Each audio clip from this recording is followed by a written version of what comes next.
Lochon Castle, the Earl of Lochon's uncomfortable seat. The Earl and the castle have more in common than a name. The moat is overgrown, and the Earl is overdrawn. The pipes, like the Earl, are bust. In the olden days, the neighboring clansmen may have attacked with claymores, but nowadays, it's the neighboring tradesmen who attack with writs.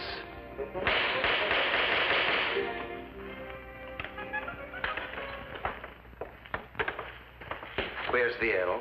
Oh, you're unlucky he's not here today. Maybe not, but we're here to see him just the same. You can't come barging in here like the wind up a gully. That's enough from you. We're here to see the Earl. And we're not leaving until we get our money. As soon as he comes back, I'll get him to send you a check. Which the bank will also send back. This time it's cash we want. It's near on 3 years since I've had a penny piece for the past 6. And all the time he's had the brass neck to expect me to keep him supplied with all the whiskey he wants. Don't lean on that chair. It's got a shoogly leg. Unless he settles today, we'll put the bailiffs in. Do you mean to say he'd have him turned out of his own castle? You mean his creditor's castle?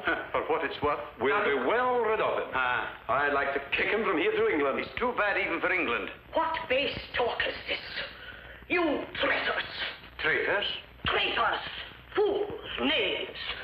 John Gilroy Lochon, 19th Earl, of whom you speak so treacherously, is the rightful King of Scotland, by direct lineal descent.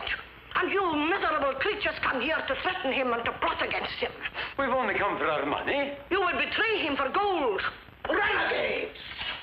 May the blood of Culloden pour down on your heads. Begone, be off! Avance before I lay you low. Well done, Miss Nicholson. I only did my duty as one of your royal subjects to be. And very effectively. A method to remember, Mingus. For many years now, I've delved deeply into the archives of Scotland. It has been my life's work. At last, I'm poised on the brink of success. Ere long now, to the triumphant sound of silver trumpets, with you at the head of an avenue of banners on a black charger, I shall proudly witness the ceremony when you are proclaimed sovereign. This was the moment I'd settle for half a sovereign. Mingus, get a step-ladder, a hammer, and some nails round to the front door right away, will you? Okay. If you will give me an audience after breakfast, I'll bring you genealogical charts which will incontestably prove... You're wasting your time, madam. Fate has decreed that my mission in life shall be that of a rural boarding house landlady.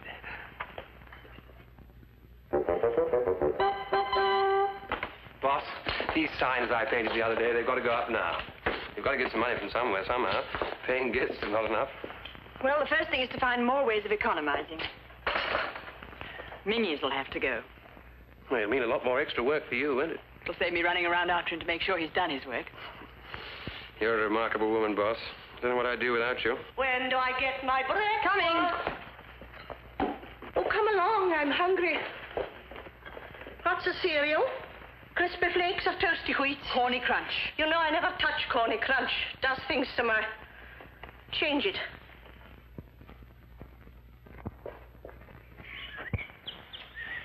Well, this is where we reach an all-time low.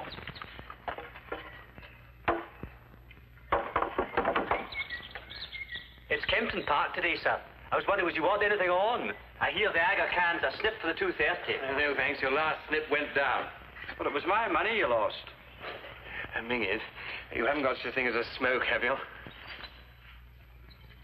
How do you manage to afford such expensive cigarettes? Well, I can't, but your lodger, Mr. Blair, can. Take a fistful. No, I can't, Mingus. But go on, there's plenty more where these come from. You know, I have a feeling we're going to miss you, Mingus. Miss me? Because I understand Dr. Anderson has offered you a job. Uh-huh. £4 a week. 4.10. And my stamps. It's more than you get here. I know. And you get it, which is more than you do here. I know. Well, you've got to take it, don't you? Here. Are you trying to give me my notice? Yes. Well, just you stop that. I don't like it. Oh, Mingus, come and take up Miss Nicholson's tray. In my present mood, she's the one who's going to get crowned. Okay. Oh, Mingus, if the old faggot wants to see me, tell her I plead the Catering Wages Act, will you? Oh, Mingus, I'm terribly sorry about this, but Saturday week. What's on then? You're leaving. Oh, for any favour, I wish you'd all stop nattering on about me leaving. I've just told the Earl I'm fine where I am. You know as well as I do, the Earl can't afford you. I also know he can't afford to buy the stamps to bring my card up to date. And supposing I do go, who would scrounge the salmon and who would cope? Oh, we'd cope. Well, a woman coming in for 3 hours twice a week in Jesse expect him. A fat lot of coping there would be. Good morning, Mrs. Thompson.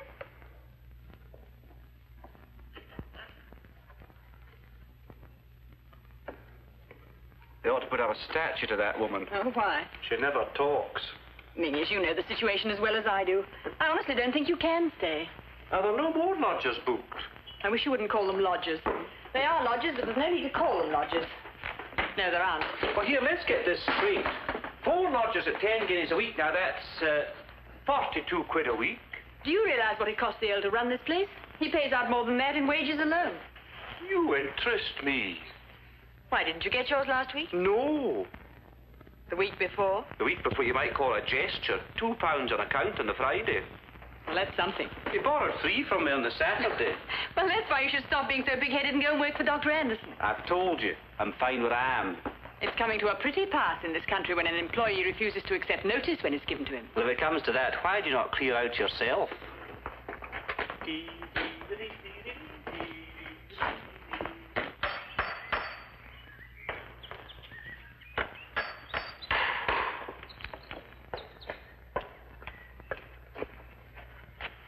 Things certainly are grim. Well, the great thing is not to lose our sense of humor.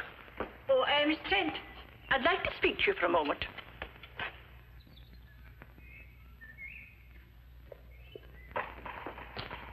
Oh, Miss Trent, I'm sorry, but it's that cistern. I haven't had a wink of sleep since I came here. When it's not going rumble, rumble, rumble, it's going poggle, poggle, poggle the whole night. And how do you expect it to go? Tantivy, tantivy, tantivy. If you can have my bill ready by lunchtime, I'll be catching the afternoon train.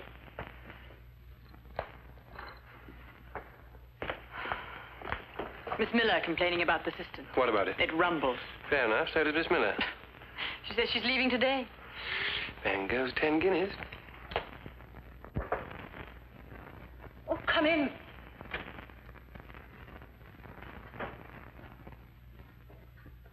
I'll put it down somewhere. Not on the charts. Mind the tree.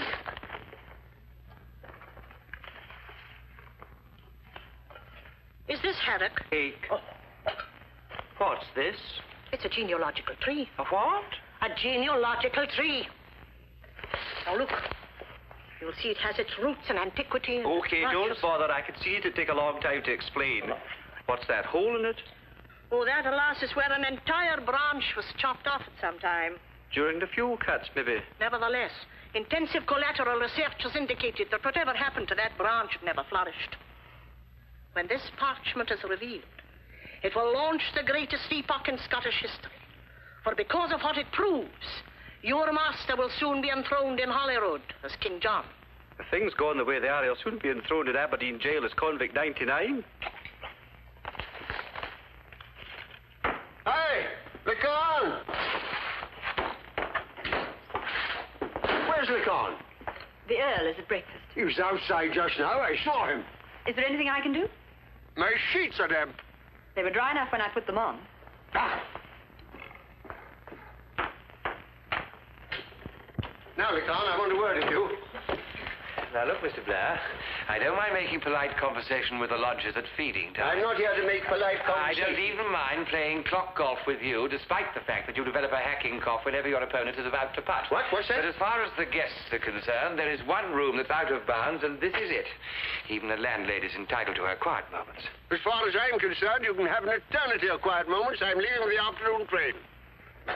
Good morning, landlady.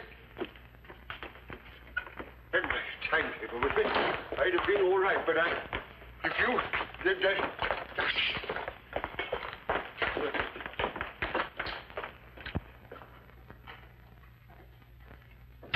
Bang goes another 10 guineas. Not to mention the cigarettes. Thank you, boss. Well, no egg. No egg. Aren't we laying? In company with Miss Nicholson, Miss Miller, Mrs. Thompson, and Mr. Blair, the hens are feeling the cold. Well, they got fires in their rooms, haven't they? The lodgers, I mean. They have fireplaces. Oh, very funny. Porky's sense of humor. Who's it from? Her Majesty's Collector of Taxes. How much? 35 shillings, sir. There we are. You may keep the change. Thank you, sir. All goes down to expenses.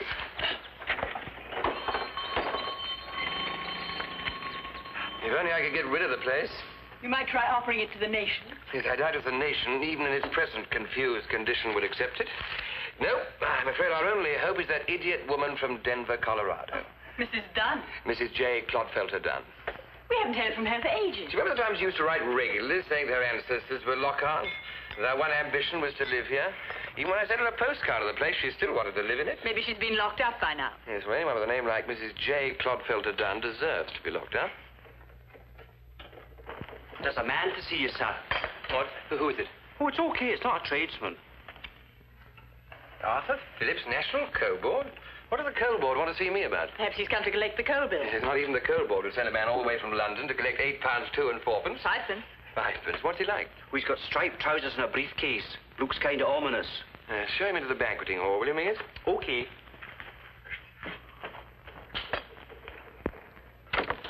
Perhaps you should get married. Who to?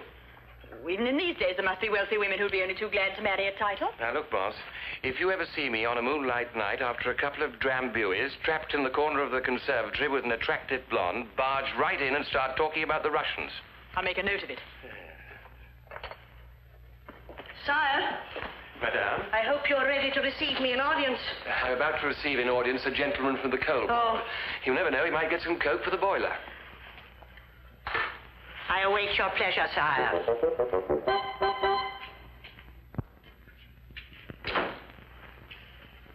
How do you do? How do you do? Do forgive me, I'm eating an apple. That's all right. Would you like one? No, thank you. No trouble to get you one. Perfectly all right, thank you. I received no answer to my letter, so I assumed the date and time of the appointment I suggested were convenient Oh, to as a you. matter of fact, I haven't had your letter. Oh? No, our worthy postmistress, Miss Craig's, remarkably quick on the draw at steaming the letters open.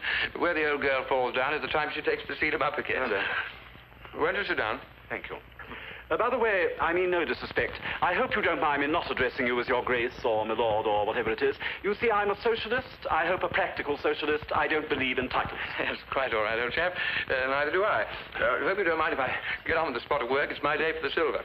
Would you... Oh, yes, certainly. Thank you. My waist is lower down. I beg your pardon. It's quite all right. Also, some of you chaps don't seem averse to the odd title. Honours bestowed are vastly different from honours bequeathed, sir. True enough, they don't come garnished with death duties. Won't you sit down? Thank you. May I offer you... No, I can't. Well, now, Mr. Phillips, what can I do for you? You will have seen from my card that I represent the National Coal Board. I should perhaps add that I'm an industrial psychologist. You what? An industrial psychologist. You know, it's in between the prongs that are the worst bits, don't you think? My department is mainly concerned with miners' welfare. Oh, yes, I know what you mean. Pithead baths and compulsory attendances at Sybil Thorndyke and the Trojan women, all right? Rather more than that, I hope. We are interested in this property. In Lockhart? Yes. You don't mean there's coal on the estate? Not so far as I'm aware. Is there? I wish there was. Only got a couple of sacks to last us to the end of the month. You misunderstand me. We're interested in taking over Lacan as a hostel. Is it what? A hostel for the miners, their wives, their dependents. We find that, say, a fortnight in the country and surroundings such as these works wonders. Morale is heightened, targets are surpassed, absenteeism is cut down. Statistics prove it. Statistics will prove anything you like. I read some the other day that proved that we're better fed now than at any time since Heather with the wake. But that doesn't stop us wanting to get rump steak cooked in butter, does it? If I may say so, sir, and I mean no disrespect, you represent the old-fashioned type of feudal employer whose era has gone. Yes, well, I can't say I feel much like one at the moment. Would you say that was clean? Yes, perfect then. Now, look, Mr. Phillips, is this a gag? Do you really want Lockhart as a hostel? Subject to the property being found suitable. But it's the ideal place for you. 48 bedrooms. Running water in all. In some cases, just down the walls. Banqueting hall, enormous library. The great hall would make a magnificent ballroom. That's useful. We organize intensive programs of community recreation and instruction in these hostels. You know, discussion groups, lectures, demonstrations, and so on. Subtle fellows, you psychologists. How so, sir? I'm just beginning to get the idea. You find that after a fortnight of that sort of thing, the miners are ruddy well thankful to get back to the pits. Oh, I feel I should mention we have a family ghost. Family ghost, eh? Just another relic of feudal superstition. Excuse me one moment, will you? Yes, sir. Oh, I'm intrude. Chilly, isn't it?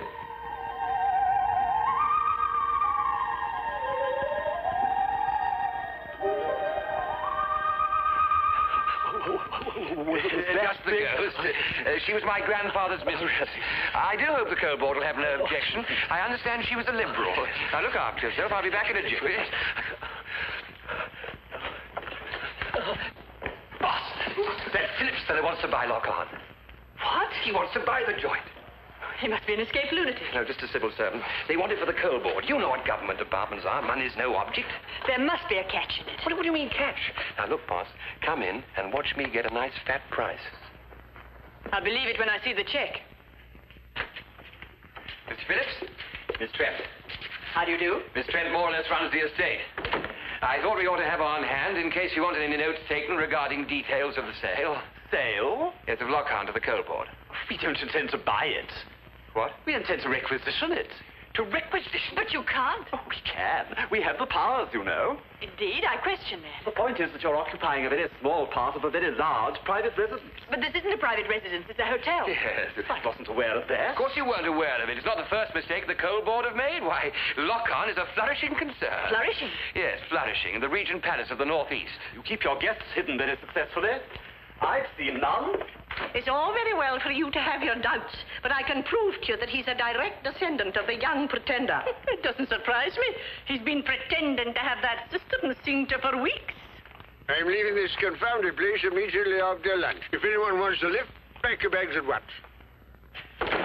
You see, Mr. Phillips, the place is swarming with happy, contented guests. I should hardly describe 3 as a swarm. My dear Phillips, if we only had 3 people in a place this size, we'd be bankrupt in a week, wouldn't we, Miss Trent? We will. We will. We would.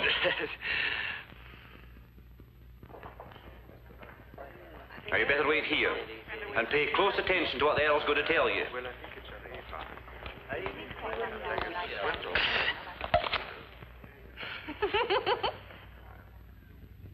Oh, just you stop that.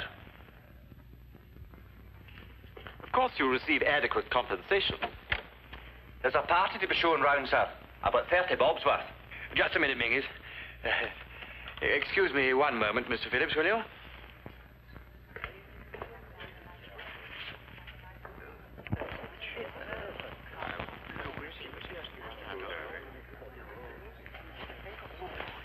Welcome, ladies and gentlemen, to Lock-On Castle, around which it'll be my pleasure to conduct you, at your own risk. Charge of 2 6 a head, which I shall now collect, will go towards providing my father, the 18th Earl, with a more comfortable grave in which to turn. Half price only on Fridays. You might like to join the party that's being shown over the castle. Thank you. I'd like nothing better. Thank you. Oh, Mr. Phillips would like to be one of the party. Oh, I'm sure he'll be the life and soul of it. Half a crown, please. Half a crown? For the Earl's welfare. All goes down to expenses. Did you make it yourself? We're now in the Great Hall. The portraits you see on the wall are those of my ancestors.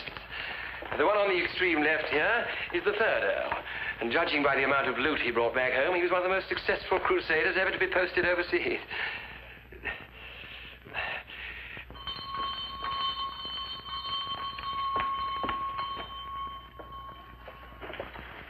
Yes? I'm Mrs. Dunn. Dunn? Right.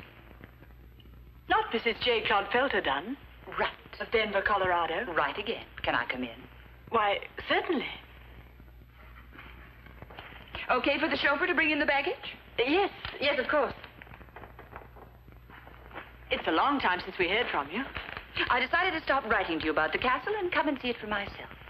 You're still thinking of buying it, then? That's why I'm here. Is the Earl around? The Earl. I'll just go and see.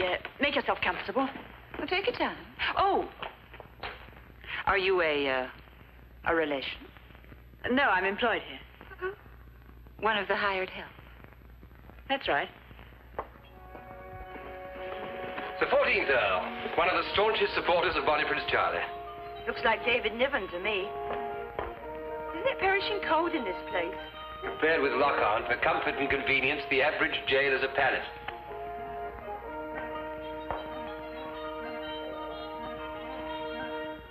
Well.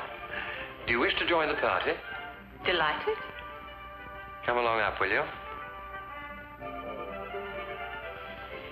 Make way, ladies and gentlemen. My dear lady. Come along, everybody. This way. American? Right. Good, sure. Excuse me one moment. Now, we all here. Good. Now, the first thing that will strike you about Lockharn Castle is the appalling state of disrepair the place has fallen into. And this is due not only to the ravages of time, but also to my forebears' fondness for wine and what goes with it. Not to mention the insatiable demands of the tax collectors. Dry rot abounds. You see that, Mr. Phillips? All the ceilings are liable to fall in at any moment. Take a look at this one here. Easily put right. That's what you think. You should see the report of the architect I called in recently. So sorry, Mr. Phillips, but you've been warned. I'm sorry. I know an American. You don't say. Don't exactly know her. We've been corresponding. Her name's Dunn. Is that so? Yes, Mrs. J. Clodfelter Dunn. Imagine going through life with a name like Clodfelter. Imagine. Yes, she claims to be a descendant of my family, which proves that she's a crackpot. Look at this man. You don't know what she looks like? Oh, well-preserved, 60, blue rinse, outside bust, shops by post at Macy's, this way. Ermintrude. Ermintrude. Are you there? Oh, good. Now listen, the Earl's in terrible trouble. But if you respond to him as you were of his grandfather, maybe you can help. Eh? Oh, goody, goody. Now, behind this wall is a sealed-up dungeon where Alexander the Sixth Earl had his wife's tongue cut out. I understand he lived happily ever after.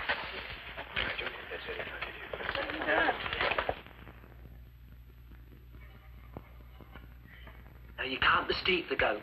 He's got striped trousers, a face like a rabbit, and the air of a man who's drunk with power.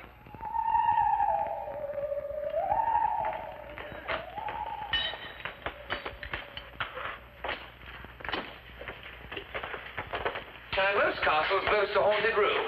Well, this one's haunted all over. We're now in the room where she, so to speak, hangs out. Oh, I wouldn't like to be in here after dark. Yes, well, actually, our ghost works a 24-hour day. Do you mean to say you can see it in the daytime? Oh, yes, she hasn't been unionized yet, poor thing. Ha, ha, ha. What's this? Do you know Phillips has been in the family since 1696? To 1952. Now, Phillips, I want you to look at the ceiling here. I think you'll find this exhilarating. Poor old Phillips, I'm so sorry, but you seem determined to learn the hard way that you're wasting your time with Lockhart. Sorry to disturb you, Ermintrude, but needs must, you know. You got a faint? I guess not. Pity. Let's get out of here. That's the double. Women and children first.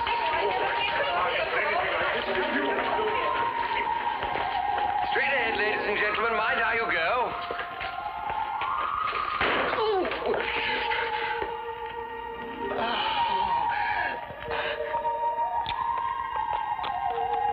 Thank you, Ermintrude. You've done splendidly.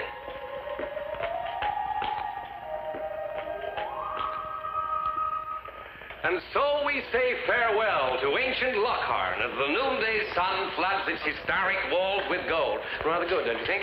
That reminds me, gratuitous a service greatly received. A mouse. Oh, yes, the place is infested with them.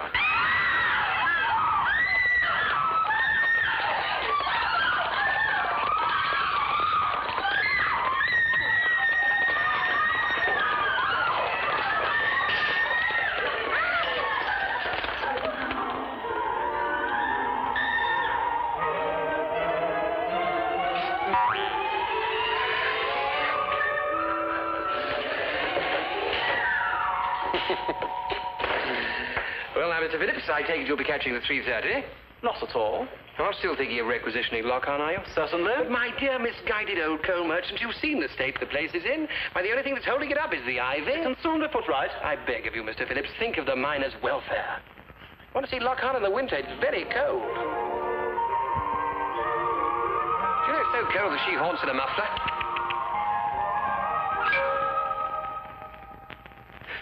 Nevertheless, I've quite decided to remain here for a day or two. The terms are 15 guineas a week. Perfectly all right. All goes down to expenses. I wonder, Carol, the price it is. Mingies, Sir? show this gentleman into the Macduff room, will you? Is that the room that's supposed to be haunted? Not yet. This way, sir.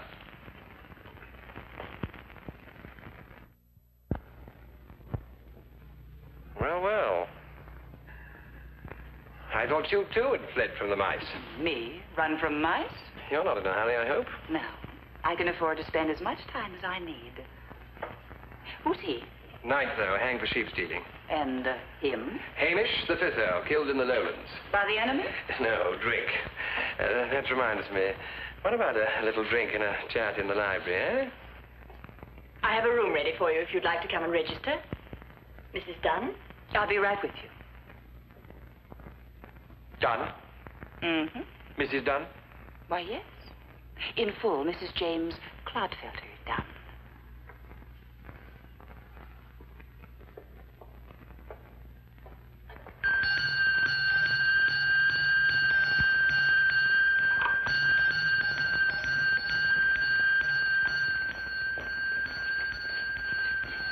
Mrs. Dunn wants some iced water.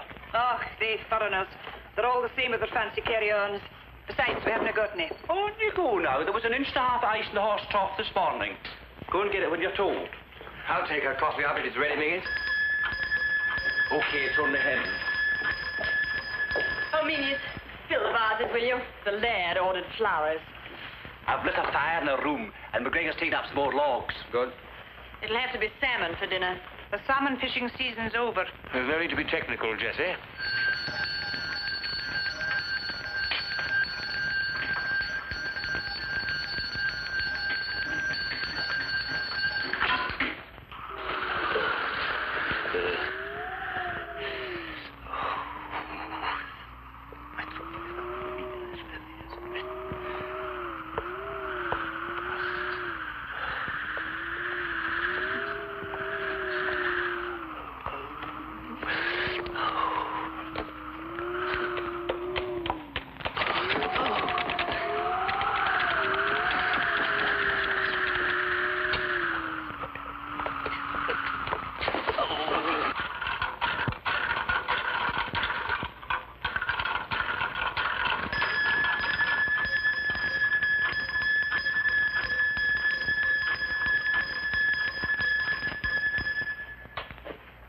It's Hara? I'll see what she wants. Don't worry, I'll go. In. Why, Earl, I didn't mean you should come yourself. For me? No, the valet. And these? Thank you. Well, I guess that's all right now. There is a valet, isn't there? Well, it's the same man who does the silver, actually. I guess the help you need to run an outfit this size must take some finding. Yes, I doubt if you'd find him if you searched the entire building. I say, that's very pretty. Sapphires and diamonds. Really? I do hope you're going to be comfortable here. Well, thanks. I just hope that four-poster doesn't give me nightmares, though. I had enough of them when I was with Jimmy. Jimmy? My ex-husband. Ex? Yeah. I divorced him a couple of years ago. He got a little tired of my Scottish ancestors. He said my family went back no further than some Latter-day Saints in Utah, but then he never had an appreciation of the romantic. So you find Lockhart romantic, eh? Very. Well, perhaps you'd like me to show you around after lunch. I'd love it. We might even take a gun out. You do any shooting in Colorado? Mostly crabs. Good show. You know, you're not a bit like I expected. Oh, really? No. I thought you'd be about 80 with a purple face and a big white mustache. Are you married? Good heavens, no. You surprised me. Well, I can't even keep my... I'll probably have a crack at it one day, I suppose. Mm-hmm. We'll have a drink to that before lunch, shall we? Splendid. Splendid.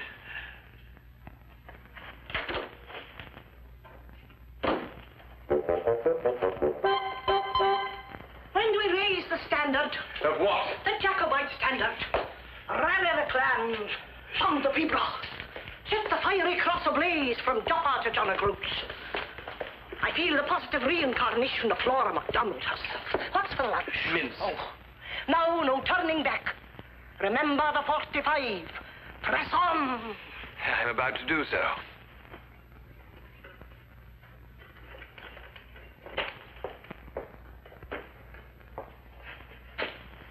Since when have you been a lady's maid? Since the arrival of a lady from America who may buy Lock-On, she's gonna get service. God bless America, and especially Marshall Aid. I tell you what, if Mrs. J. Clodfelter does a deal, then rot old man Phillips and the entire coal board. Aren't you going to find it a little awkward having them both here at the same time? Why? Well, correct me if I'm wrong, But you've been giving Mr. Phillips the impression that Locarn's practically unfit for human habitation. Now you want to convince Mrs. Dunn it's the castle of her dreams. You leave that to me. I don't think Phillips will be with us very long.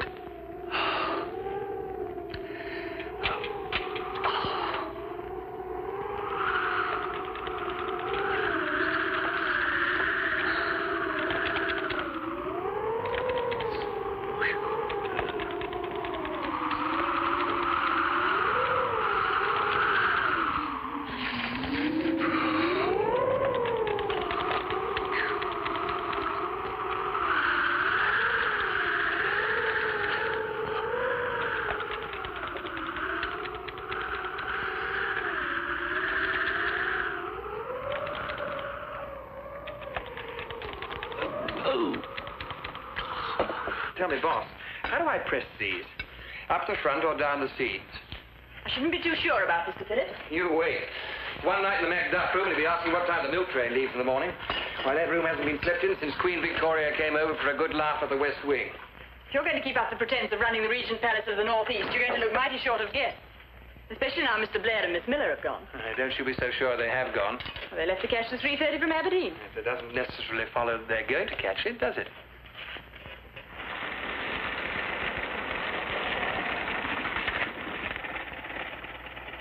Where's that bounder Locarn? I'll fetch your bags in for you. Thanks, Jock. Hey, Locarn! Locarn! Now what? Where the blazes are you? Oh, I thought you were catching the afternoon train. So did we. The car broke down, just gave up the ghost. Jock Hibbard had to tow us back. I've an idea this is a put-up job. I thought I'd escaped from that dreadful cistern. Ming is the cistern. Don't follow me, madam. I'm going to have a good swear. And when I start, I can go on for 20 minutes without repeating myself. Well done, Mingies. Remind me to pay you some of the money I owe you. We'll be needing a salmon for tonight, Mingy. Yes, what about taking Mr. Phillips with you, eh? What would I want to take him for? I thought you might drop him in the drink.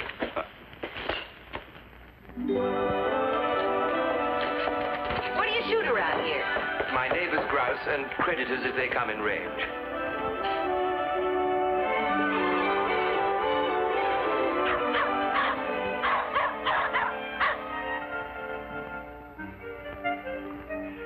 Tighter into your shoulder.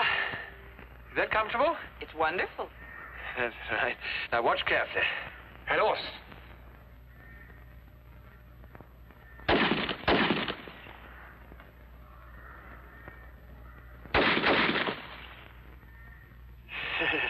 Beginner's luck. What was the idea of those gags this morning? The plaster and the mice, etc.? Well, the idea was to give Phillips a bad impression. Yeah? Tell me, this, Mr. Phillips, is he really after Locarn? I'm afraid so. I just can't see him as a great big Scottish laird. Well, not for himself. He's acting on behalf of a concern. Oh, what sort of a concern? Business people? Not exactly. They're in coal, you know. They own mines? They do now. Can they afford a place like Locarn? Oh, yes. Ever since they've discovered a way of painting slate black, they've made a fortune. I guess they took evasive action. No, you haven't reloaded.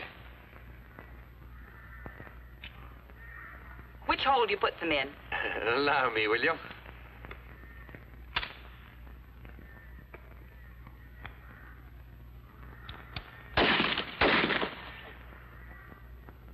Well, gee, I didn't hurt them, did I? What relation are you to Annie Oakley? I'm not. But my ex-husband once worked in Chicago. He did. That was before he became the Dun of Dun's Denver Delicatessen. My ex-husband controls the largest chain of delicatessen stores in the South. Or did. Did? Well, I have a 51% holding. This is a nice size to have, don't you think? I find it so. He gave me 20% when we got engaged. Another 20% is a wedding present, and my attorney settled for 11% along with the alimony when we got divorced. He was so mad when he added it up and finally came to 51, he wouldn't even attend a board meeting. Arithmetic never was Jimmy's strong suit. So you really are very rich. Well, I think I'll be able to put in a bid against Mr. Phillips and his concerns. Do you mind? I'll go and help the dogs. Okay. You do that. Hey, you, Locarn. Hello, Major. What the devil do you think you're doing, eh? Well, I've told you before, this is private property. just having a little walk through, you know? Well, you keep to your own blasted estate, what's left of it, and I'll keep to mine. What was that? I didn't hear anything. Maybe you heard that. Perhaps it's a little backfiring on the road, Major. Earl! Nice to see you, mate. Earl, you never told me Lockhart was an aviary. You just can't miss. Run. What? Run. Well, Why, you're down. And if I catch that fellow McGee's on my stretch of the river again, I'll have the law on the pair of ye.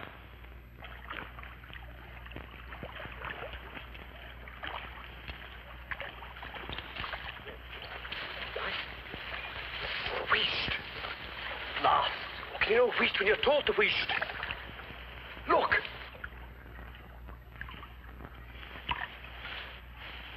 But I thought... I thought one used a rod. Some folk might.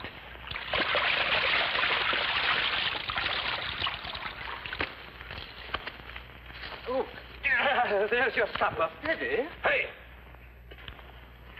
Run! I beg your pardon? Run, you goat! Put down that fish, you damn scoundrel! Are you addressing me, my good man?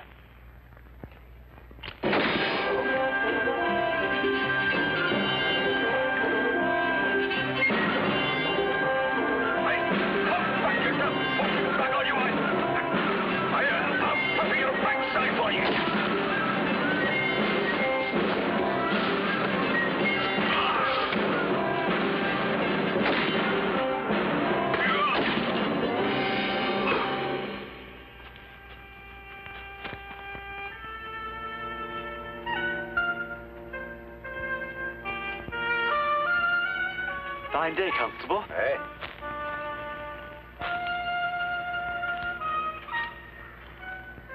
That's a bonny fish you've got there. What's that? I say, that's a bonny fish you've got there. Oh, this. Oh, yes, extremely bonny. Aye. It'll be about an 18-pounder. As much as that? Oh, aye, it'll go all of 18 pounds. Yes, I imagine so, Constable. Huh? What did you catch 'em with? What's that? I said, what did you catch 'em with? Thing here. Thought it how it goes, really. Name? Don't worry, Phillips, old chap. You leave the whole thing to me. I'm on the bench. You probably only get 7 days. 7 days? Bless you. Well, here's mud in your eye. Thank you. I've got sufficient on my trousers. Now, look, you nip upstairs and have a nice hot bath before dinner. I'd like to have our business discussion as soon as possible. Later. You wouldn't like dinner served in your room, would you? Be no trouble to have it sent over. And what would you use? A St. Bernard? Bless you. Mingies, charge Phillips out with half a bottle of beer, will you? By the way, you play the pipes, don't you? Oh, well, I wouldn't go so far. Mrs. Dunn was telling me that she's looking forward to the real Highland atmosphere at dinner. You know, pipers playing and so on. But I haven't played since I was in the boys' brigade. Yes, we've got between now and 7:30 to brush up on Lockhart's lament and make it good, will you? Well, now, Mrs. Dunn. Now, Mrs. Dunn, you've seen all over the estate. What do you think of Lockhart? I think it stinks. Oh, I guess something could be done with it, but you had me a little worried by what you said about the dry rot this morning. No, that was for Philip's benefit. With the possible exception of Miss Miller, there isn't a single piece of dry rot in the place. Beat it. What? It's nothing, no. And those drains you spoke about? I assure you the drains are perfectly all right. They're put in by the same people who put the drains in at Balmoral. You've never heard of them having trouble with the drains over there, have you? I guess not. Hello there. Oh, had a nice walk. We ran most of the way. Nothing happened while we've been away, boss. Not a thing. Apart from cleaning the silver that you left and washing up the lunch things, helping Miss Miller with her crossword puzzle and listening to Miss Nicholson's plans for you to fight Bannockburn all over again, fending off infuriated tradesmen and trying to sweep this putting course, I found time lying heavily on my hands. Never mind, boss. We've got plenty of grouse for dinner. In that case, will you excuse me? I shall have to start plucking. She's crazy about you, isn't she? Who, boss? Good heavens, no. She is. Why not marry the gal? If it doesn't work out, you can always do what I did. What did you do? Went to Reno and sued for mental cruelty. Said my husband whistled in bed. And did he? Oh, that was my story, and I stuck to it. Yes, well, over here we stress the moral rather than the musical side. Lover! I wish you wouldn't keep bobbing up and down like a yo-yo. Miss Nicholson, you haven't met Mrs. Dunn. Oh, how do you do? How do you do? One of the Monshire Duns. Miss Nicholson is absolutely convinced that I'm the rightful king of Scotland. Well, so you are. She'll probably find that you're directly descended from Robert the Bruce. On the spider side, I guess. Oh, so you're a student of Scottish history. How interesting. I've given my life to it. As a girl, I had a momentous decision to make. Should my career be mountaineering, falconry, or history? I was equally proficient in all three subjects. But I chose history, which is fortunate indeed, sire, for you. Oh, indeed. Scotland. And my ancestors were Scottish. Were they really now? Sure. Way back, they were Lockhardans. Which side? The Lockhans or the Cucubrishire Lockhans? I wouldn't know. One of them was accused of being a traitor to the Jacobite cause. Oh, Mrs. Dunn. Jacobite. Anyway, he escaped to New England dressed up as a chambermaid. He was supposed to have murdered a nun in Inverness. The nonconformist branch of the family, obviously. That was probably Black Lockhart. 1706, 1772.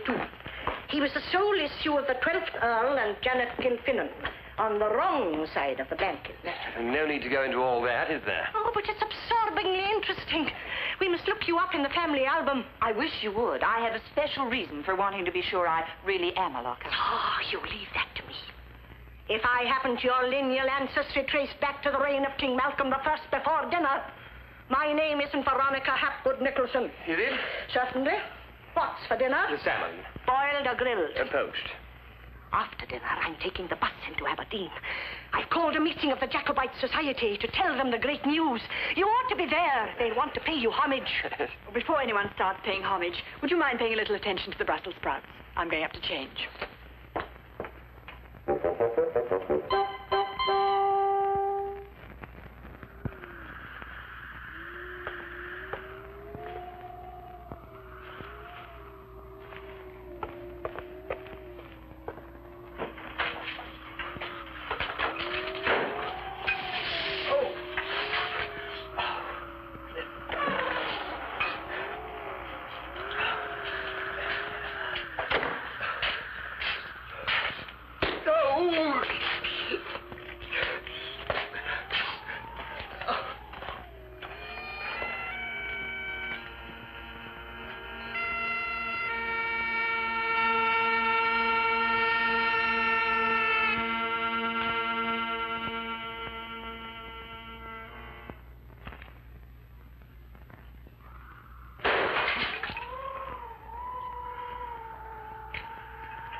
Sometimes it's a fairy tale that makes a dream come true.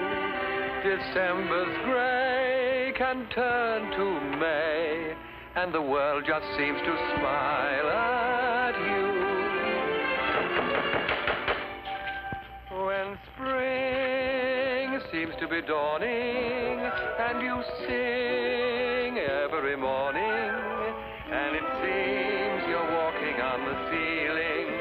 You've got the feeling. There goes your heart when trees murmur about you as the breeze whispers, I love you.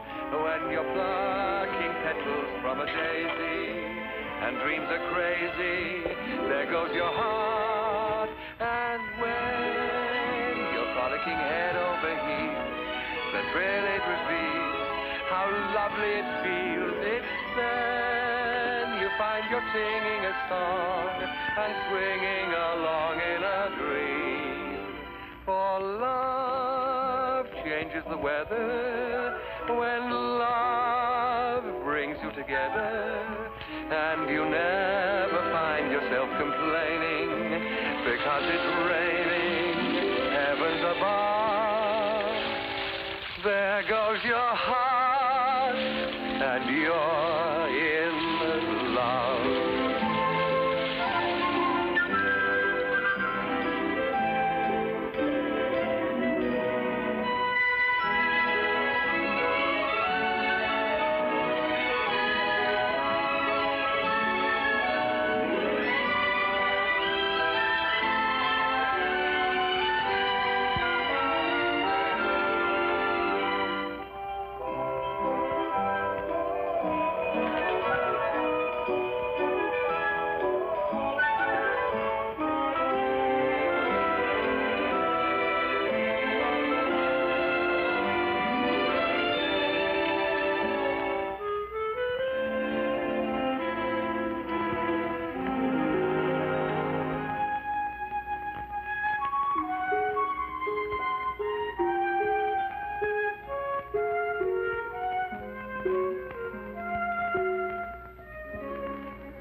The jailbird.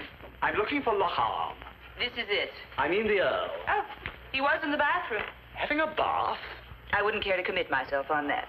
He was in the bathroom, he was singing, and I heard splashing. I've no definite proof, but it all seems to add up. I asked because I wish to inquire about the hot water. What about it? Well, there isn't any. Huh? Menzies boiled some kettles to take the chill off mine. It's a question of taking the chill off. There is none. Why, couldn't you find a bathroom? A bathroom? Well, I found a room with a bath in it. Oh, I'm sorry you couldn't find any water. But I bet you could use a drink. Do you think if you rang that bell, someone would bring us one? I doubt it. Quite a place, isn't it? Certainly is. My ex-husband was right. He always said I was a sucker for the romantic. You find Lohan romantic, do you? I think he's a honey. This time I was referring to the castle. What's that? The bell. What are you doing with it? It came away. Mr. Phillips, you just don't know your own strength. Nonsense. The whole place is falling to pieces. But the Earl told me you were thinking of taking it. I am. Is that so? Why, are you? Yep. Really? Of course, the place needs a lot of money spent on it. I'd say around $250,000. It would be immoral to spend anything like $250,000 on this property for the benefit of one individual. You a socialist? Yes, I am. I'm sorry, I had no idea. You look so respectable. Good evening, Mrs. Dunn. Good evening. Who's been mucking about with the ornaments? So I have, I'm afraid. Oh, that's all right, then. Could you go a wee dram, Mrs. Dunn? Why, I sure could, Menzies, thanks. What's that? Bell? What are you doing with the bell? came away. Oh, but charging your bill, mind. Now, Mrs. Dunn, gin and French or Scotch? I recommend the Scotch. Why? The French is British. Then I'll have Scotch. A small one, please, Menzies. What's the matter? If all these Atlantic packs are to go through, you Yanks will have to learn to speak the King's English. And Menzies is pronounced Mingus. Why? Oh, don't ask me, it just is. In that case, why aren't Mackenzies pronounced McKingies? Mingies, Mr. Phillips is having a little trouble with his back. Did you not get your towel? Yes, thank you very much, but up to now it hasn't been much use. Why not? There's no hot water. Oh, no. You see, if somebody's having a bath on yon side of the castle, the water doesn't run over your way. I think Mr. Phillips would like a drink, please, Mingies. Gin and French. I'd like a little whiskey, if you don't mind.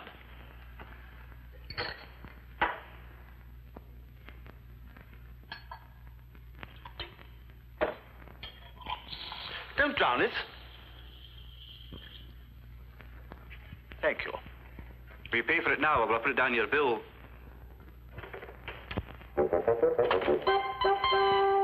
Yark, Cleve! What on earth's that thing? It's a claymore. I'm taking it with me to Aberdeen to show the Jacobites. It was used by the 9th Earl at the Battle of Sheriff Muir. Perhaps, who knows, while Rob Roy was changing his breeks. And used, judging by the state of the blade, to considerable effect. Look. Oh, don't be daft. That wasn't the 9th Earl, that's Jessie. She uses it twice a week to chop sticks. Oh. Gin and French. Yes, please. Mrs. Dunn, great news. The connecting link between the Lochans and the American limb of the clan is as plain as the nose on Mr. Phillips's face. Plainer. You mean I am a Lockhart? Incontestably. I've got the whole thing here. I'll show you at dinner. Thanks. Slunch. Sludge. Too little gin, too much French. Mr. Phillips, I intend to rally the moribund bureaucracy of Whitehall to the cause. What cause? The Jacobite cause. What's that? The bell from over there. Oh, stop fidgeting with it and put it away.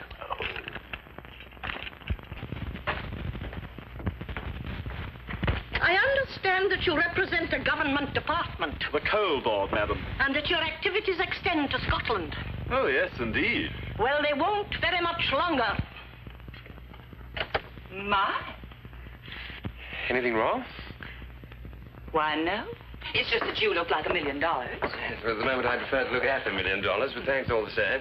What's that you've got? Family album. Before becoming one of the family, I thought you wanted to see what we looked like. I am one of the family. Miss Nicholson's just checked up on me. If you want to look at this rogues gallery, you'll probably want to keep it quiet. Shall we sit? Yeah, well, if I can. Haven't worn this one since the Braemar gathering of 1939. That's you. How do you know? It's very like you. Well, you've never seen me lying stark naked on a bearskin rug. John, 1800 and what? 1800 and nothing. 18 months. My age when the picture was taken. John. You know, I like the name, John. What's yours? Imelda. Imelda. Charming. Oh, you're having a good laugh at the relics. Did you see that picture of the Earl and Miss Trent winning the three-legged race at Ballot of Sports? It's the best one in the whole book. I took it myself. No fooling. Yes, it was rather good. Who's this? My Aunt Hilda at the end of a day's shoot. Quite a remarkable bag, what? Well, she certainly is. No, I was referring to the grouse. You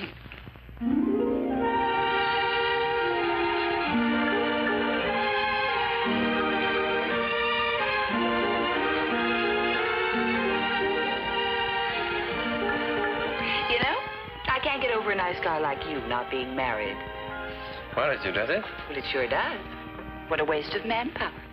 Anything to please you, Imelda. I'll start looking around. Well, you don't have far to look. Surely. I just heard something very interesting about the Russian. What a beautiful dress. Do you like it? Oh, I think it's wonderful. I saw one just like it in a fashion magazine before I left home. Was it Dior? No. Quite inexpensive. A little woman in the village ran it up for me. You've been browsing through the relics? Yes. I was just about to tell John when you came in. Tell whom? The Earl. Oh. I finally decided. I'm going to buy Lockhart. What? I'm going to buy Lockhart.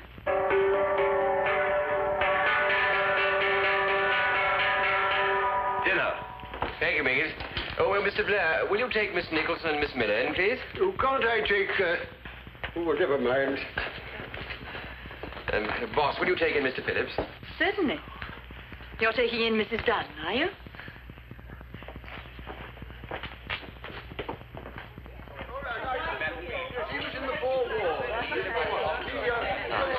Mrs. Thompson, you haven't met Mrs. Dunn. Happy to know you. And Mr. Phillips. How are you this evening? Very sad about Mrs. Thompson. She hasn't said a word since her parrot died.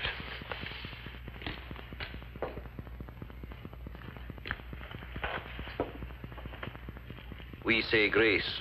Oh. So sorry. Beg your pardon. Please, Mingus. Some hae meat and can't eat, and some would eat but want it. But we hae meat and we can eat, and say the Lord be thank it. That's cute. That's Robert Burns, ma'am. Thank you, Mingus. Okay, you can start now.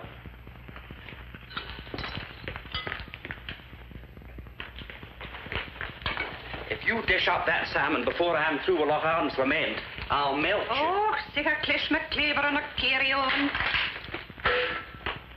Hey, who's the dirty old Viking? That's my father. Oh. What's that he's holding in his lap, a Pekingese? Now, that's his sporran. Very comforting in cold weather.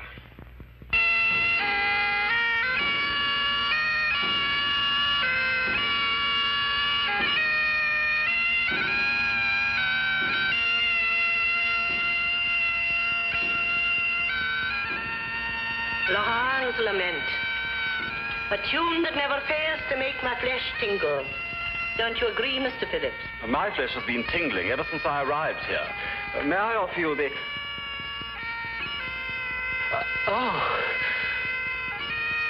Do you mean you keep a piper especially to play at dinner? Oh, that's nothing. My father, the dirty old Viking, used to have the Aberdeen Philharmonic up there on special occasions. They must have played for love.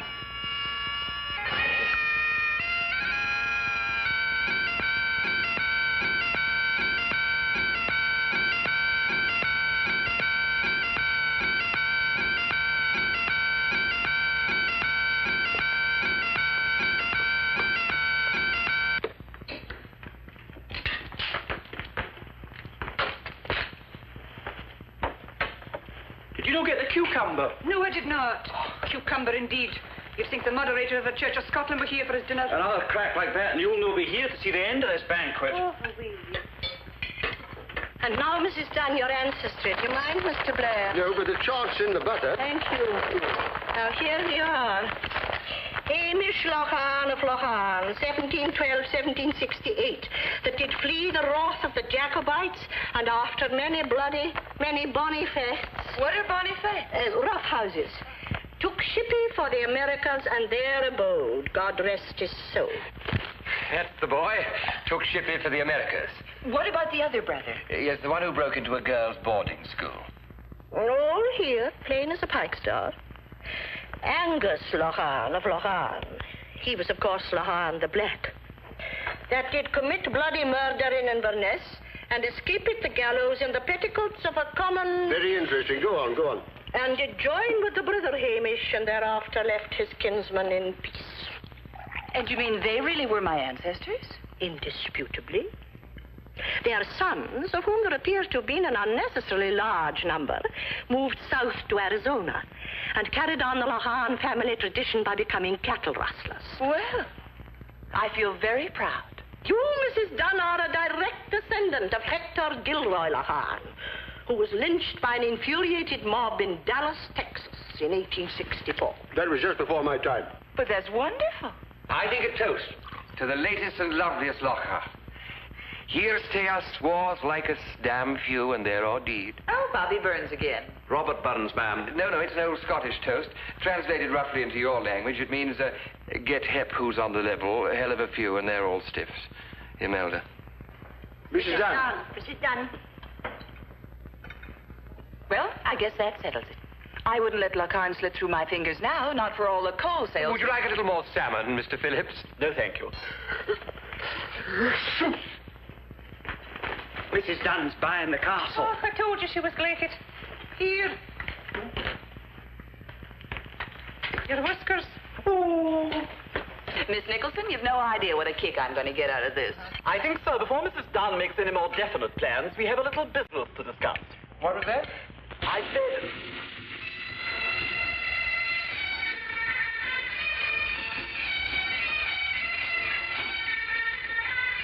What was that, Mr. Phillips? I said we have a little business to discuss. Margaret! I may have to leave here early in the morning. Oh, no. Must you go, Mr. Phillips? Miss I'd like to get everything settled after dinner. Yes, well, I think everything's pretty well settled now. Eh, Melda? MacDonald!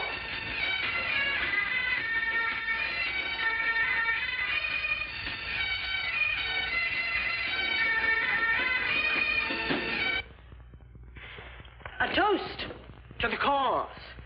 Charge your glasses, and to drink to the day when the pibroch will sound, and the clans gather again round the house of Stuart, coupled with the name of Lough. Come along, Mr. Blair. You too, Mr. Phillips. Right. Everyone on your chairs. The cause.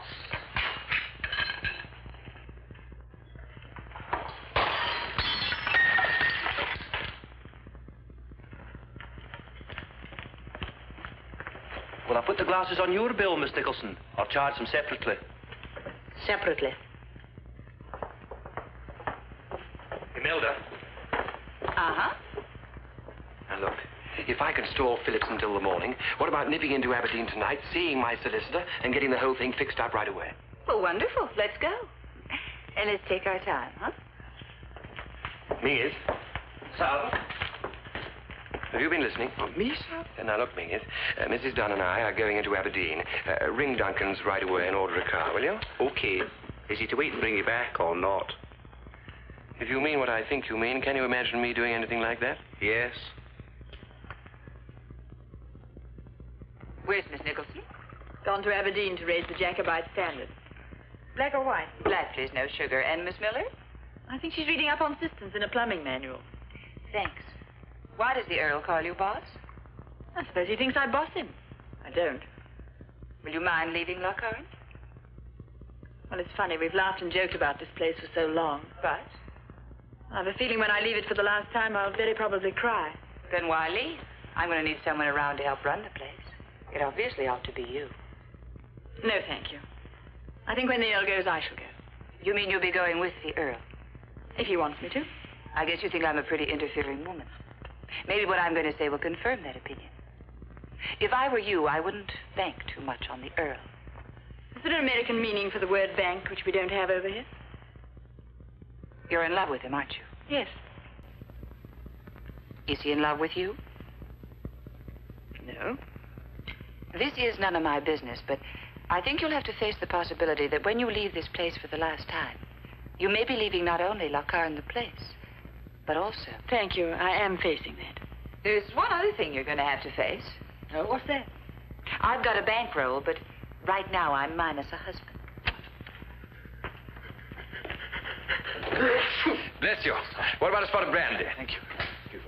The car's here. Thank you, Mingus. It's not the Daimler. That's way to our funeral. It's the wee Jowett. What do you want a car for? Just a spot of business. I'm taking Imelda into Aberdeen. Really? There you are, Phillips. There, boy, down the hatch. You're beginning to look a little bit blue. Can't have you going around the wrong color, Emma. People might think you've gone over to the right. I'll go and get my wrap. Now, boss. Did you get your business satisfactorily settled, Mr. Phillips? The Earl thought it would be best to sleep on it. Sleep on it. I see. Bless you. Sorry, I beg your pardon.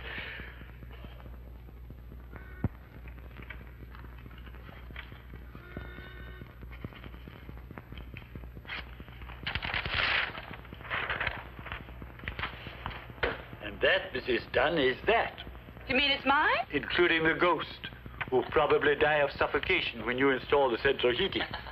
A bargain if ever there was one. A sacrifice. We'd a man last year offering twice as much for the property. Wanted to turn it into an asylum. Where was he from? An asylum. Thanks a lot. Thank you very much. I think on this auspicious occasion... Oh, dear, dear, dear. Never mind. I'll get another bottle from the hotel across the way. What, in that outfit? Don't worry, I'll go. Fine. I've one or two details to discuss with Mr. Pettigrew. $250,000. How much do you say that was? As near as, damn it, £90,000. Lend me 35 bob, will you? 35 shillings to you. You can take it out of the £90,000. Well, perhaps this time.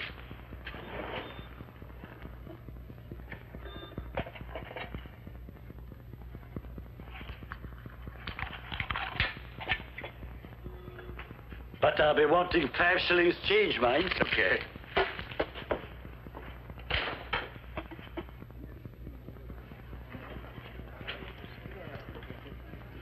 And a small scotch, please.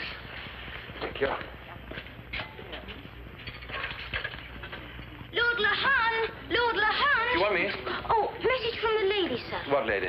She didn't give her name, sir. She said you'd know. She's waiting for you in room 57, sir. And will you come as quick as you can? Right, thank you. Good night. And a very good night to you, sir.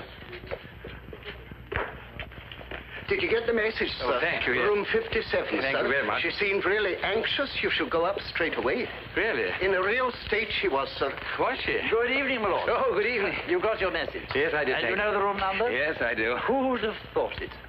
I beg your pardon? You, my lord, of all people. Now, look, Naturally, we're extremely interested. Are you? Yes, it caused quite a stir among the staff. It won't by any chance be on the radio, will it? I wouldn't be at all surprised. Boy, take his lordship up to room 57.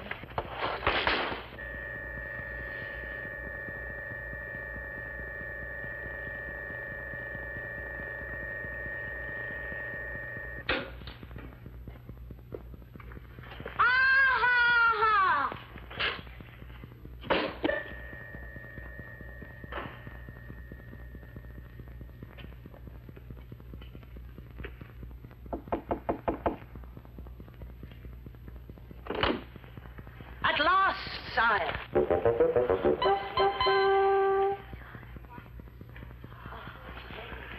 I knew you'd come to meet your future subjects, your loyal and faithful supporters. A handful at the moment, a mere handful. But great oaks from little acorns grow. It was a mere handful that rallied round the Pretender when he landed, and look where they ended up. Oh, well, no, perhaps not. May I present, sire, the Reverend Andrew Stewart and Mrs. Stewart. Mr. Stewart favours a march of the clans on London, with you at the head carrying a fiery cross, and following the itinerary of Charles Edward as far as Derby. But more of that anon when we formulate our plans. Mr. Hector Stewart of Drumthinen, Miss Fiona Stewart, Miss Catriona Stewart, and Mr. Alistair MacAlpine Stewart of the Glen. Mr. Stewart is, of course, the author of the standard work, Whither the House of Stewart. The whiskey and my change. Silence, sir. And now, Mr. Isaac Goldstein, a Stewart on his mother's side. You'll get to know the other zealots during the evening, but now I'm sure your lordship would like a little refreshment. And so would we all.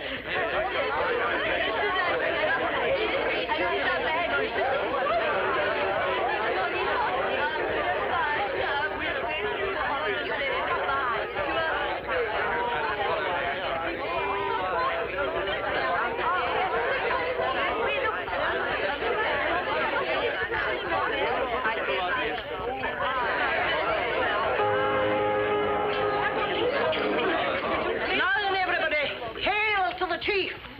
1, 2,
No keys.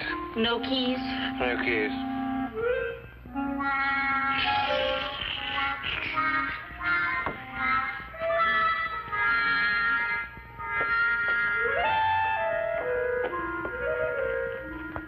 Mrs. window. Mrs.? Mrs.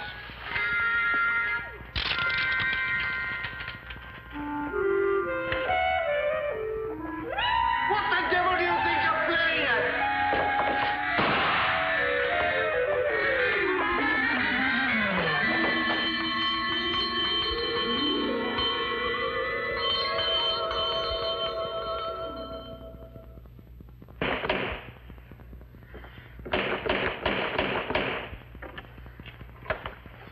Evening, boss. Good morning.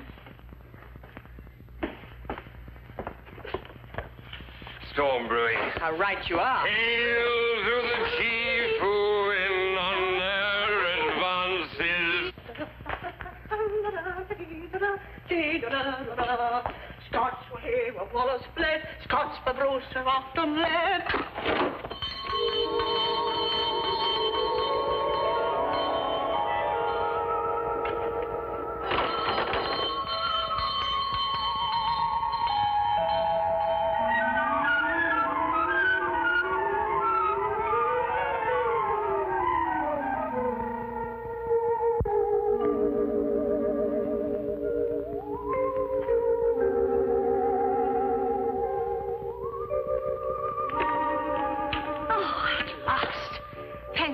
Somebody's shown a little spirit.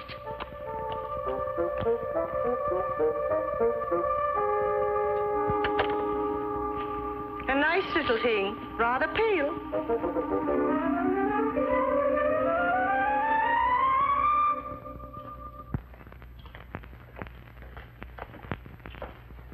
What kept you out all night? Well, you can see for yourself, sir. It wasn't his sex.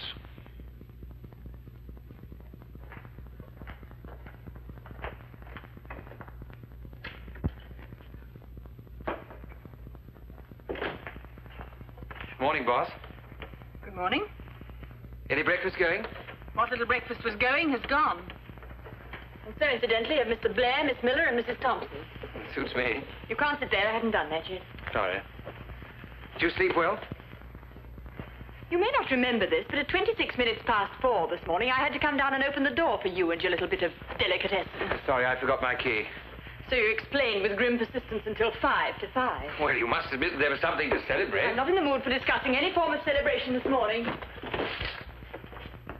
You know, I have a feeling that you don't believe that Imelda and I went to Mr. Pettigrew's last night. There's no need to keep that up.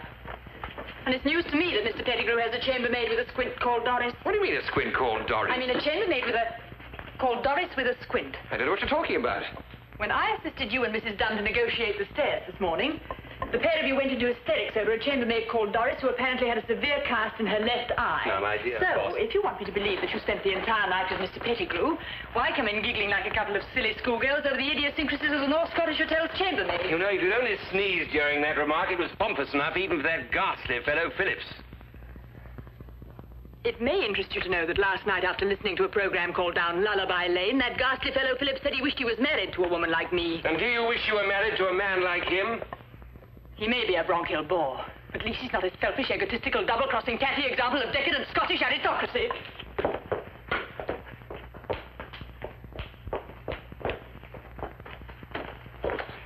Boss, would you mind leaving the fruit alone for 5 minutes and taking a look at that? You mean she's bought Lacan? What do you think? For $250,000? Beat us down from 300. For Lacan? And all outbuildings and tenements and turrets appertaining. She must have been sozzled. On the contrary, we didn't have a drink till after the deal was signed. I can't believe it. Now, look, boss, you've got to believe something. You can't go through life being a doubting Thomasina. I'm sorry. Sorry? You ought to be cock-a-hoop.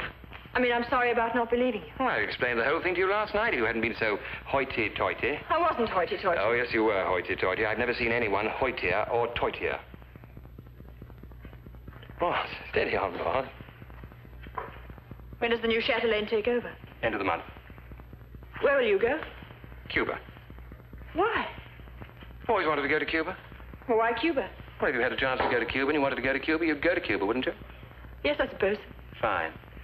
Ring the travel bureau right away and book 2 passages, will you? That is, if you'd like to come.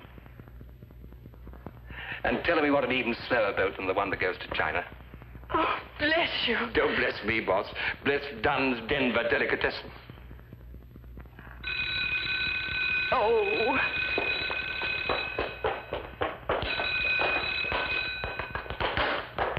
Hello? Yes, this is Lockheart Castle.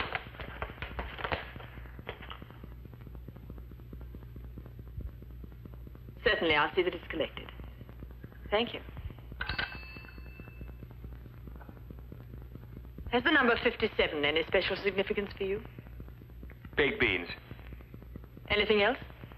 I don't think so. Why? That was the North Scottish Hotel. The lady who was with you last night left a gold cigarette case in room 57, and apparently it was found this morning by the chambermaid. Squint or no squint? Now listen, boss, I can explain everything. If there's one thing in the world I detest, it's being lied to. Now, just a minute. Especially when it's not necessary. You flatter yourself if you think I care a hoot whether you spend every night gadding about with Colorado cuties, because I don't. Well, there's no need to lose your temper. I have no intention of losing my temper. There are only 2 qualities you possess in any quantity, selfishness and charm. And just because you happen to have a little charm, you're an even more successful cheat than your sheep-stealing Now, wait a ancestors. minute. Who am I supposed to cheat? Me. Not that that matters. I'm used to it. Mr. Phillips, letting him think he's going to get Lacan when all the time you're doing a deal with Mrs. Dunn. Now, look, boss. Phillips is a government official. Getting the better of a government official isn't cheating. It's human nature. And what about your precious Imelda? I suppose you told her that Lacan is due for requisitioning. No, I didn't. Charming. She pays $250,000 for this symphony in glazed brick, only to find poor woman. Poor woman? You seem very concerned all of a sudden for the poor woman. I'm not in the least concerned. I just dislike seeing even Mrs. Dunn done. We don't know that it's going to be requisitioned. If Phillips is buying up all the coal cures in the village after only one night in the place, he probably won't requisition. If the authorities find out you've been trying to dodge requisitioning, you can bet they will requisition. Civil servants don't like being crossed, and they hate being double-crossed. Well, you see, boss, I thought you'd have a word with him. Persuade him not to. I'll certainly have a word with him. I'll also have a word with Mrs. Dunn when she shakes herself free from her hangover. Good morning. Morning, Imelda. This a private file? I hear you bought Lacan, Mrs. Dunn. That's right. I hope you'll be very happy. Well, thank you very much. Are you interested in miners' welfare? I'll tell her, boss. I think I should. I'm sure Mrs. Dunn would prefer an accurate version. I said I'll tell her, boss. Would you mind clearing out? I'll certainly clear out. We've never had any sort of an agreement. I believe it's supposed to be a month's notice. But would it matter if I went today? Suits me. Then goodbye. Me, oh, my. I'm afraid she thinks that you and I... Well, you know, last night. Does it matter?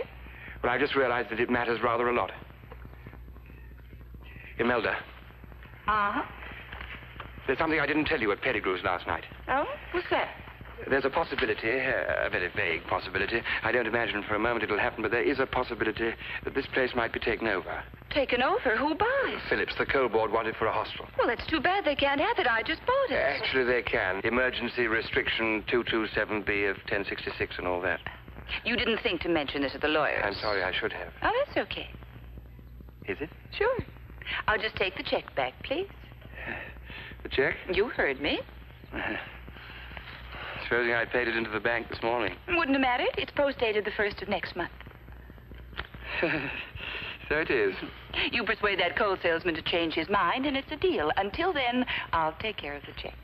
Do you mind if I have one last lingering look? What's so intriguing about it? Nothing. Well, it's a number of nothings, actually. That, if I'm not mistaken, is the mating call of the coal board. Hello, Mr. Phillips. How's the coal? I'm completely stuffed up. Oh, you never should have left that nice warm bed of yours. Have you ever slept in the bed of the back duff room? Don't be silly. How could she? You were in it. I'd like to get our little business settled now, sir. I hope I've not kept you. I've been to the village to buy some Friar's Bodson. They asked me at the post office to bring up the bail. Bring up the what? The bail. Oh, yes, the bail, yes. I've had rather a distressing communication myself. Oh, don't tell me they've knocked a shilling a hundredweight off the price of nuts. No. I was due for upgrading. Up what? Promotion. Oh, promotion, yes, promotion. Tell me I've been passed over in favor of a younger man. Oh, too bad. I don't mind telling you I'm fed up with the coal board. Yes, well, you're not alone in that. If I had another job to go to, I'd reside here and now. Really? Excuse me one moment, Mr. Phillips.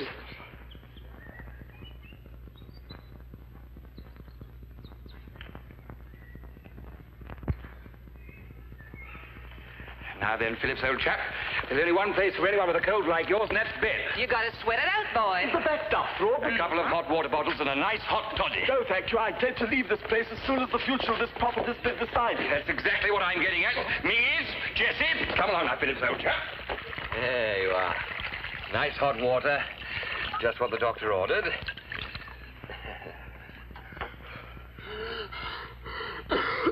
Down you go. That's the style. I'm afraid I'm putting you out. What was that?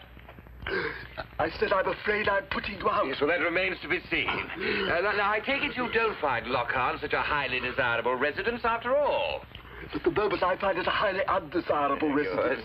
So you won't be going on with this crazy idea of turning Lockharn into a hostel?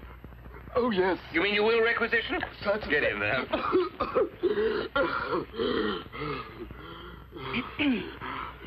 I just had the craziest idea. What was it? Well, if I had been able to settle down here, I'd have needed someone around to help me run the place. You mean a sort of estate agent? Oh, more than that. Someone in complete charge. I offered the job to Miss Trent, but she said no. More a man's job, wouldn't you say? Yes, I guess so. What sort of salary were you thinking of offering? No, for the right person, around $8,000 or $9,000. But that's as much as some cabinet ministers get. Don't be silly. She doesn't want a cabinet minister running her home. She wants to enjoy herself. The crazy thing is, I really need someone like Mr. Phillips. Mrs. Dunn, you surprise me. What you're suggesting is the worst possible form of private enterprise. Would you mind keeping out of this? Under your tongue, admit. Mrs. Dunn, am I to understand you're offering me the job? You don't mean you'd be interested? What about the dear old coal board? Damn the coal board. Phillips, what a thing to say, and with winter coming on. Whoa. What is it? You're on your target. Only one thing. There's one very big snag. Snag? Yeah. Now that I can't get Lockharn, I'm going to have to find some other place to live. That may not be easy. Difficult. It may take time. Yes. In fact, I may never find it. So true. So, now that I can't get Lockharn, I guess I'll just have to forget the whole thing and go right back to Denver. Mr. Phillips. Hello? Mrs. Dunn said that now that she can't get Lockharn, she might have to forget the whole thing and go back to Denver. Mrs. Dunn. Yes? If I were to accept the appointment you offer, and I'd be very happy to do so, I could accompany my resignation to the board with an adverse report on Lockharn. Rather hard on the dear old board, don't you think? Your Grace. Paging me. I really meant to send in an adverse report in any case. I only decided to requisition because you were so determined to avoid it. Mrs. Dunn, where would you like me to start? I have the date right here. The 1st of the month. Thank you, Mrs. Dunn.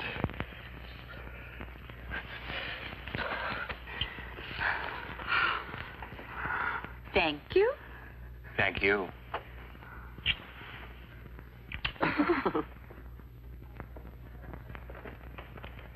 You're going somewhere? Edinburgh? Oh. Well, you let us know where you are, won't you? Do you want to know? Want to know where to send things on and so on? Oh, yes, of course. I'll probably stay there a few days with friends. Oh, where's the Watsons? Yes. Is he better now? Well, he's still on a diet. It was timing, wasn't it? Yes, Tell him I was asking after him, won't you?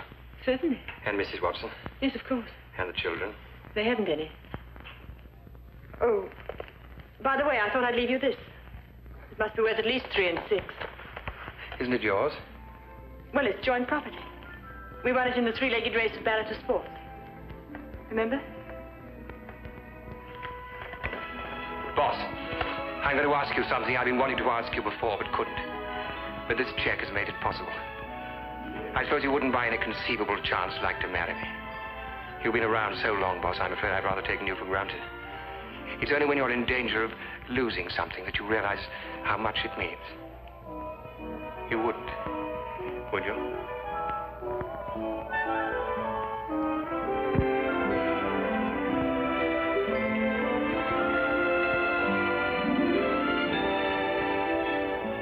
What happened in the North Scottish Hotel? You know, I had an idea you were going to ask me that. Was that woman in room 57? She certainly was. You were? Sure. Along with Miss Nicholson and a couple of dozen very hairy Jacobites. I'm just going to introduce myself to the rest of the staff. Well, how many did you say there were? Most of them on holiday. Oh.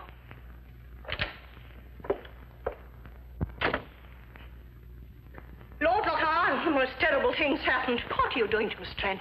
Oh, I see. I've made the most ghastly blunder. What is it? Well, will you ever forgive me? I find you're not in the direct line of succession. Don't tell me that I've been in the wrong queue. Last night, at least just before dawn, I had a visitation from Ermentrude. She's such a dear and so conscientious. But look here. You remember that branch of the family tree which had been chopped off and then lost? Well, this is it. Ermentrude has found it. And when I put it in its proper place, it proves beyond all contradiction that the crown should go to the Cacubrishire Lochan and not the Lochan. Oh, it's a tremendous disappointment. But I'm afraid you're not the rightful King of Scotland after all, and I'd so long to see you crowned. Quite a few people have longed to see that. But surely the Cacubrishire Lochan, isn't he very old? Oh, extremely. I've ascertained that he'll be 97 next month. Then you haven't a moment to lose, Miss Nicholson. No, I haven't a moment to lose. I must start packing at once. Miss Trent, can you help me? Oh, of course, you're otherwise engaged.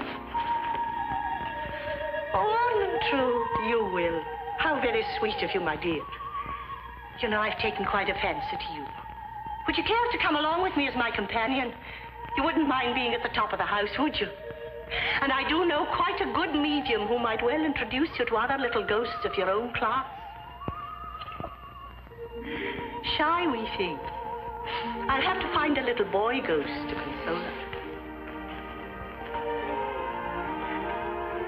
Will you mind very much not being a queen? I'll get used to it.